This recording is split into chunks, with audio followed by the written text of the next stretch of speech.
Echoes of the real. Before a world goes hollow, it echoes. You've heard it. The endless reboots, the remixes of remixes, the sequels to sequels. You've seen it. The Y2K revival, the 80s revival, the 90s revival. Everything but the now. Culture isn't moving forward. It's spiraling. But what does that even mean? Spiraling.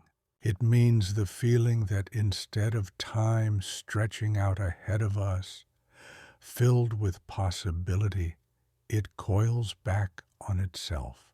Each new year feels like a remix of the last.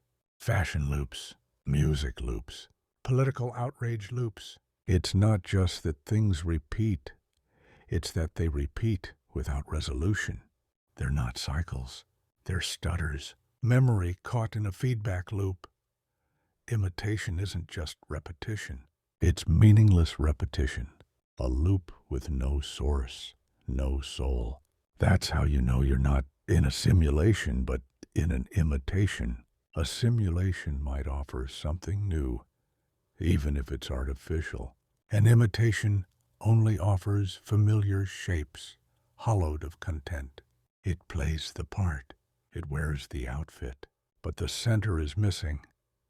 It's the album cover on a t-shirt of a band that doesn't exist. It's the quote without the book. It's the aesthetic without the history. It's the feeling that everything is being flattened into reference. You don't need to be an academic or a mystic to feel it. You just need to pay attention. You just need to notice how much of your life is filled with echoes instead of expressions. How much of the world feels like it's running on memory foam.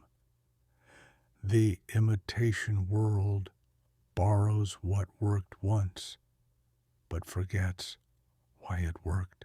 And that forgetting is the key. That's where the hollowness enters. Because without purpose, pattern becomes noise.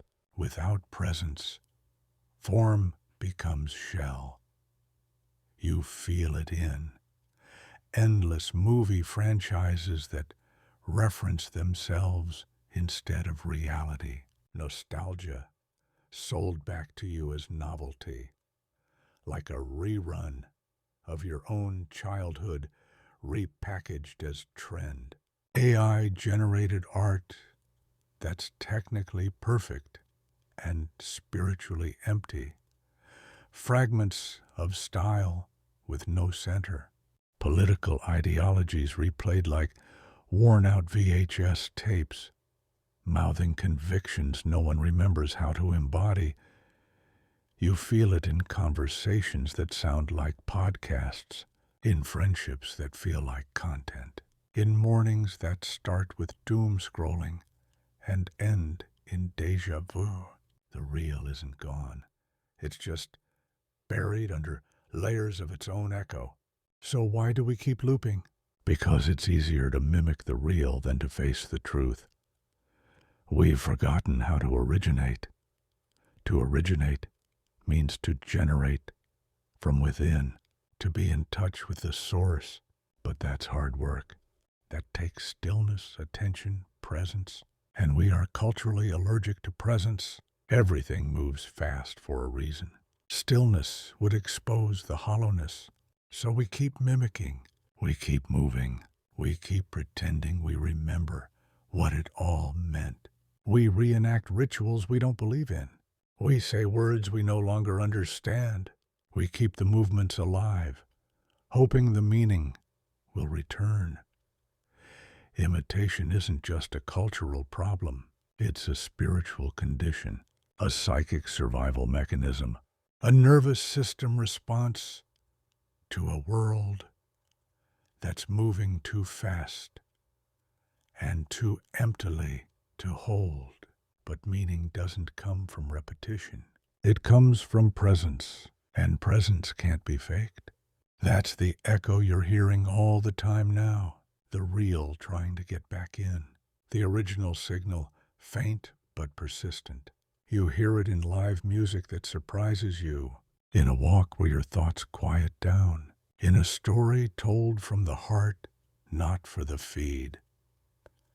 Sometimes it breaks through, a moment that doesn't reference anything.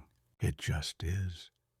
And when you feel it, you remember what it's like to be in the world without imitating it. Imitation isn't always malicious. Often it starts with reverence.